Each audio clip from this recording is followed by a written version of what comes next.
तो finally CUT 2026 का result आपको पता ही है कि आ चुका है और आपने अपने मार्क्स भी कैलकुलेट कर लिए होंगे कि अलग अलग टेस्ट पेपर्स में कितने आपके मार्क्स आ रहे हैं। आपने जोड़ भी लिया होगा, टोटल भी कर लिया होगा। लेकिन रिजल्ट आने के बाद आगे क्या प्रोसेस रहने वाला है, कैसे यूनिवर्सिटीज में आपका यहाँ पर एडमिशन होने जा रहा है, काउंसलिंग की पूरी प्रक्रिया कैसे होती है, वो सारा कुछ यहाँ पर समझाने वाले हैं। तो ये वीडियो आपके लिए बेहद ही इंपॉर्टेंट होने वाला है।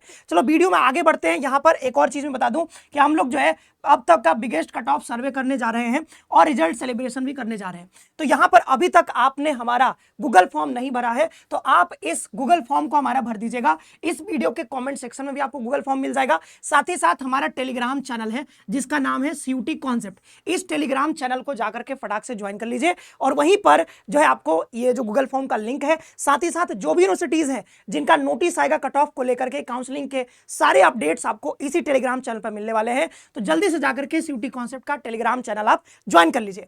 आगे बता दूं यहां पर कि इसमें जो है सीयूटी एडमिशन का पूरा प्रोसेस आपको समझाने वाले हैं कि अभी रिजल्ट के बाद आपका किस तरीके से एडमिशन होने वाला है। पूरी प्रक्रिया इसमें हम डिस्कस करेंगे, स्टेप बाय स्टेप सारी चीजें बताएंगे। और देखो एक और चीज कि फ्री काउंसलिंग हम देने जा रहे हैं, आपको पता ही है। अभी काउंसलिंग ओपन होगा अलग अलग यूनिवर्सिटीज का, कैसे रजिस्ट्रेशन करवाना है, कैसे वहां फिल करना है सारा, कैसे डॉक्यूमेंट्स अपलोड करना है, कितना कट ऑफ जा रहा है, वो तमाम चीजें, आपको कम नंबर आ रहा है कैसे आपका एडमिशन होगा, वो तमाम चीजें बताने जा रहे हैं। तो फ्री में सारी गाइडेंस आपको यहीं पे मिलेगी। तो हमारे चैनल को सब्सक्राइब कर लीजिए सीयूटी कॉन्सेप्ट को और बेल नोटिफिकेशन को ऑल में प्रेस करके रखिए। चलिए आगे बढ़ते हैं। एक और चीज बता दूं कि देखो रिजल्ट के बाद क्या होगा। जैसे बीएचयू है तो बीएचयू का अपना अलग पोर्टल है जिसका नाम है सीएपी पोर्टल, ये ओपन होगा। डीयू का अपना अलग पोर्टल है सीएसएस पोर्टल, ये ओपन होगा। एयू का अपना एडमिशन पोर्टल है, ये ओपन होगा।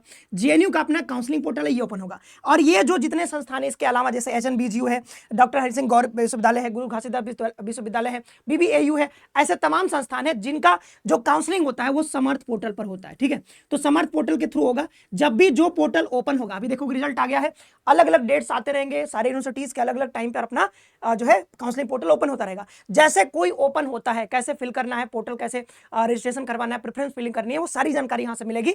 चैनल पर बने रहिए। ठीक है, चलो अब देख लेते हैं कैसे हमारा पूरा प्रक्रिया रहने वाला है। देखो अभी आपका यहां पर रिजल्ट आ गया है, आपने देखा ही कि जो है आपका ये आज 23 तारीख है और आज यहां पर रिजल्ट आपका आ गया है। अब रिजल्ट आने के बाद क्या होगा, जैसे मैंने बताया कि जैसे ये बीएचयू का सीएपी पोर्टल है तो ये पोर्टल ओपन हो जाएगा। कैसे पता चलेगा, तो यहीं से पता चलेगा, या फिर आप बीएचयू की वेबसाइट पे जाकर के भी चेक कर सकते हो, वहां से भी आपको चीजें पता चलती रहेंगी। तो जैसे पोर्टल ओपन होगा, जैसे हमने बता ही दिया कि बीएचयू का सीएपी, ये डीयू का सीएसएस पोर्टल, ये सारे पोर्टल्स ओपन होते रहेंगे। जब भी कोई ओपन होगा तो वहां पर जाकर के अगर आप इच्छुक हो, देखो सबको कराना जरूरी नहीं कि आपको भी मतलब बीएचयू में काउंसलिंग करवाना ही है, आपको डीयू में मैंडेटरी ही करवाना, नहीं, आपको जहां पसंद है आप अपने कोर्स के अकॉर्डिंग और आपके जितने मार्क्स बन रहे हैं उस अकॉर्डिंग आप जहां पर लेना चाहते हो एडमिशन, बस उसी का काउंसलिंग पोर्टल में मतलब काउंसलिंग में पार्टिसिपेट करना है। वहां के पोर्टल में जाकर के आपको रजिस्ट्रेशन करना है। ऐसा नहीं कि आप मतलब 244-45 संस्थान है तो सब जगह नहीं करवाना होता है। मुझे मान लो कि मेरे मान लो जो भी मार्क्स आ रहे हैं उसके अकॉर्डिंग मुझे बीएचयू में करवाना है, और मान लो डीयू में और जेएनयू में, और मान लो बैकअप के लिए मैं मान लो हेमवती नंदन बहुगुणा यूनिवर्सिटी में भी करवाना चाहता हूं, तो ये मैं कुछ यूनिवर्सिटी चुन लूंगा अपने कोर्स के अकॉर्डिंग। मान लो मुझे बीए करना है तो मुझे पता है कि बीएचयू में बीए होता है, डीयू में होता है, जेएनयू में भी होता है, एचएनबीजीयू में भी होता है। तो मुझे इतना पता है, मैंने 4-5 सेलेक्ट कर लिए अपने मार्क्स के अकॉर्डिंग, मुझे पता है कि कहीं ना कहीं पक्का हो जाएगा। ऐसे 1-2 मान लो और करवा लूंगा। तो मैं इन 5 में क्या करूंगा, पहले मान लो बीएचयू का सीएपी पोर्टल ओपन हुआ तो उनके पोर्टल पर जाकर के क्या करूंगा, रजिस्ट्रेशन कराऊंगा। डीयू का ओपन होगा सीएसएस पोर्टल तो वहां पे जाके करवाऊंगा। जेएनयू का होगा तो जेएनयू पे जाके करवा लूंगा। एचएनबीजीयू होगा तो वहां भी करवा लूंगा, और 1-2 और जो मन करेगा वो भी करवा लूंगा। ठीक है, तो ऐसे 6-7 यूनिवर्सिटीज का मैं करवा लूंगा जहां मुझे उम्मीद है कि भाई यहां पर तो एडमिशन हो ही जाएगा। और एक ऐसा भी यूनिवर्सिटी रखूंगा कि मान लो किस्मत बहुत ही खराब रहा कि भाई क्या पता इसमें ना हो, अगर डाउट है आपको तब, नहीं तो आपके मार्क्स ठीक है तो वो तो हो ही जाना है। लेकिन अगर आपको डाउट आ रहा है, नंबर कम है कि क्या पता बीएचयू में ना हो, तो कोई ऐसे यूनिवर्सिटी में जरूर करवा लेना जहां पर वही कोर्स हो और कम नंबर पर भी वहां पर एडमिशन होता हो। वो कैसे पता चलेगा, तो सारा अलग अलग यूनिवर्सिटीज का कट ऑफ हम इसी चैनल पर आगे वाले वीडियोज में आपको देते रहेंगे। तो अब देख लेते हैं भाई, जैसे रिजल्ट आ गया अब क्या होगा, रजिस्ट्रेशन पोर्टल होगा। पोर्टल का नाम मैंने आपको बता दिया। तो रजिस्ट्रेशन ओपन होगा, रजिस्ट्रेशन और काउंसलिंग सब एक ही प्रक्रिया, मतलब समझ लो ऑनलाइन प्रक्रिया होती है, सारा कुछ आपको ऑनलाइन करवाना होता है। तो सबसे पहला जो स्टेप होता है काउंसलिंग का वो होता है रजिस्ट्रेशन। रजिस्टर करते हो, फोन नंबर जो भी एप्लीकेशन नंबर सारा कुछ मांगा जाएगा वो देकर के आप रजिस्टर करते हो। रजिस्टर करने के बाद उसी प्रोसेस में आपको कई सारी चीजें, बेसिक डिटेल्स हो गया, एजुकेशनल डिटेल्स हो गया, उसके अलावा डॉक्यूमेंट अपलोड की प्रक्रिया, वो सारा कुछ आपको रजिस्ट्रेशन के दौरान ही ही हो जाता है। अब यहीं पर एक इंपॉर्टेंट चीज निकल कर आता है कि भाई डॉक्यूमेंट का मैंने नाम ले लिया, तो आपको क्या करना है आज से ही, अगर आपने, मैंने पहले भी वीडियो बना रखा था, अगर आपने डॉक्यूमेंट नहीं बना रखे हैं खासकर कैटेगरी सर्टिफिकेट, तो वो जाकर के बनवा लीजिए जल्द से जल्द। गैप सर्टिफिकेट भी किसी को बनवाना है तो वो भी फटाफट से, जितने भी डॉक्यूमेंट्स मैंने बताए हैं पिछले वीडियो में मैंने बताए हैं वो जाकर के देख लीजिएगा। सारे डॉक्यूमेंट्स जैसे फोटो वोटो सब खिंचवा के बढ़िया से रख लीजिए, क्योंकि यहाँ पर काम आने वाला है, लगने वाला है, ठीक है। तो ये सारे डॉक्यूमेंट्स खासकर जो बताया हमने, कैटेगरी सर्टिफिकेट आपको बढ़िया से जाकर के सेंट्रल लेवल का कैटेगरी सर्टिफिकेट और नए फाइनेंशियल ईयर का बनवाना है, तो जल्दी से बनवा के रेडी कर लीजिए। और भी आपने जो भी आपको मिल गया होगा, मान लो मार्कशीट वर्कशीट सब बढ़िया से व्यवस्थित करके यानी कि रख लो। कभी भी किसी भी यूनिवर्सिटी का पोर्टल ओपन हो सकता है, आपको रजिस्ट्रेशन करवाना होगा। इसके बाद क्या होता है, दूसरा होता है प्रेफरेंस फिलिंग। तो ये प्रेफरेंस फिलिंग कैसे करना होता है, जब किसी का काउंसलिंग पोर्टल ओपन होगा किसी यूनिवर्सिटी का, तो मैं आपको एक अलग से डेडिकेटेड वीडियो लेकर के आऊंगा प्रेफरेंस फिलिंग के ऊपर, ठीक है। फिर होता है प्रेफरेंस फिलिंग और इसी प्रक्रिया में आपका सीट अलॉटमेंट भी हो जाता है। तो ये पूरा काउंसलिंग का प्रक्रिया होता है। जब आप रजिस्ट्रेशन करवा लोगे, प्रेफरेंस फिल कर लोगे, तो फिर क्या होता है यहाँ पर कि जैसे आपने रजिस्ट्रेशन करवाया है मान लो डीयू में, तो आपके जैसे और भी 1000 2000 3000 कई सारे बच्चों ने, लाखों बच्चों ने और भी रजिस्ट्रेशन करवाया है। तो फिर क्या करेंगे, ऐसा तो नहीं कि सबको एडमिशन मिल जाएगा भाई, सीट्स लिमिटेड है। तो क्या करेगी यूनिवर्सिटी, मेरिट लिस्ट जारी करेगी, यानी कट ऑफ जारी करेगी।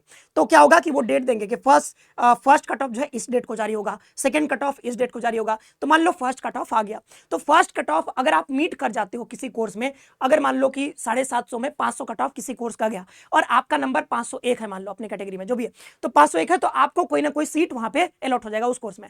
तो वो सीट आपको अलॉट हो गया, जैसे मेरिट लिस्ट आपने मीट किया, मान लो फर्स्ट राउंड में मीट कर लिया, तो फर्स्ट राउंड में ही आपको मिल जाएगा। अब फर्स्ट राउंड में नहीं हुआ तो कोई बात नहीं, आप थोड़ा वेट करोगे, क्योंकि सेकंड राउंड भी आएगा, थर्ड राउंड भी आएगा, फोर्थ राउंड भी आएगा, तो थोड़ा सा वेट करना पड़ सकता है। अगर आपके मार्क्स कम है तो फोर्थ फिफ्थ राउंड तक जाते जाते तो हो सकता है हो जाए, ठीक है। तो यहाँ पर मेरिट लिस्ट आया, अब मान लो पहले ही राउंड में आपको सीट अलॉटमेंट हो गया, तो आपको अपने जो यहाँ पर फिर से लॉगिन करो जाकर के, काउंसलिंग पोर्टल जो भी है वहां लॉगिन करोगे तो आपको दिख जाएगा कि हाँ भाई हमको सीट अलॉटमेंट हो चुका है इस वाले कोर्स में और इस वाले कॉलेज में, यानी लोकेशन और वो सब आपको दिख जाएगा, कोर्स भी दिख जाएगा, लोकेशन भी दिख जाएगा। तो जैसे आपको दिखा सीट अलॉटमेंट, तो आगे एक बटन होगा एक्सेप्ट का, अपने पोर्टल पे ही सब कुछ दिखेगा, तो वहां पर उसको आप एक्सेप्ट बटन को क्लिक करोगे। एक्सेप्ट बटन को जैसे क्लिक करोगे तो वहां पर आ जाएगा कि बाबू आप यहाँ पर फी पेमेंट कर दो, क्योंकि आपने सीट एक्सेप्ट कर लिया है तो फी पेमेंट करना ही पड़ेगा। ये कौन सा फी है, ये कोर्स का फी है। जब यहाँ पर रजिस्ट्रेशन में पार्टिसिपेट करोगे तो यहाँ पर 300 से लेकर के 500 रुपए यहाँ पे भी देने पड़ेंगे। ये रजिस्ट्रेशन का फी है, काउंसलिंग में पार्टिसिपेट करने के लिए फी है, और ये फी नॉन रिफंडेबल होता है। लेकिन यहाँ पर जो फी आप दे रहे हो कोर्स का, ये वाला फी रिफंडेबल होता है, ठीक है। मतलब अगर आपको मान लो अभी आपने ले लिया, लेकिन कल को मान लो मुझे डीयू में मिला, डीयू में मिल गया, डीयू में मैंने ले लिया, लेकिन बाद में मुझे बीएचयू में मिल गया, मुझे बीएचयू ज्यादा पसंद है तो मैं बीएचयू में चला जाऊंगा, तो ये वाली फी जो है बाद में मुझे वापस हो जाएगी। तो कई बच्चे परेशान रहते हैं कि सर फी तो पेमेंट कर दिया सर, इतने जगह कैसे फी पेमेंट करेंगे। घबराना नहीं है, मतलब ये तो है कि शुरुआत में आपको थोड़ा पैसा ज्यादा लग जाएगा, लेकिन वो सारे पैसे आपको अपने अकाउंट में, क्योंकि यहाँ पर ये रजिस्ट्रेशन के टाइम पे बैंक अकाउंट डिटेल्स भी देना होता है, तो उसी बैंक अकाउंट पे आपका पैसा रिफंड हो जाएगा अगर आप सीट को विड्रॉ करते हो बाद में, ठीक है।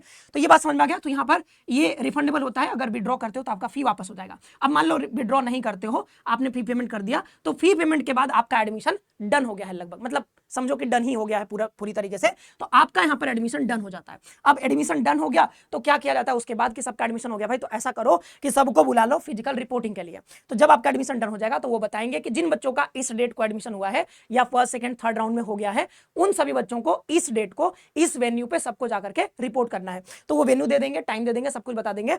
तो आप जो है अपने सारे डॉक्यूमेंट्स के साथ, ये जो फिजिकल रिपोर्टिंग है यहाँ पर सारे डॉक्यूमेंट्स आपको लेकर के जाने होते हैं, सारे डॉक्यूमेंट्स मतलब जितना भी है, यहाँ पर टीसी सीसीबी वो सब भी लेके जाना होता है, माइग्रेशन सर्टिफिकेट ये सभी, कैटेगरी सर्टिफिकेट, ठीक है, और यहाँ पर जो आपके मार्कशीट सर्टिफिकेट होते हैं, सब कुछ फोटो सारी चीजें लेके जानी पड़ती हैं, और ओरिजिनल भी ले जाना पड़ता है, और आपको इसका एक फोटोकॉपी, एक या दो आपको करवा लेना है, कम से कम 2, तो वो फोटोकॉपी भी लेकर के जाना है। तो दोनों चीजें लेकर के जाओगे यहाँ पर फिजिकल रिपोर्टिंग, और जैसे ही फिजिकल रिपोर्टिंग सब सक्सेसफुल हो गया आपका, देन आपका जो है उसके बाद मतलब कि आप स्टूडेंट बन गए वहां के, और उसके बाद आपका क्या होगा, क्लासेस स्टार्ट होगा। वो बता देंगे कि इस दिन से हमारा क्लास स्टार्ट हो रहा है, तो जाकर के फिर अपने क्लासेस रेगुलरली आप कर सकते हो।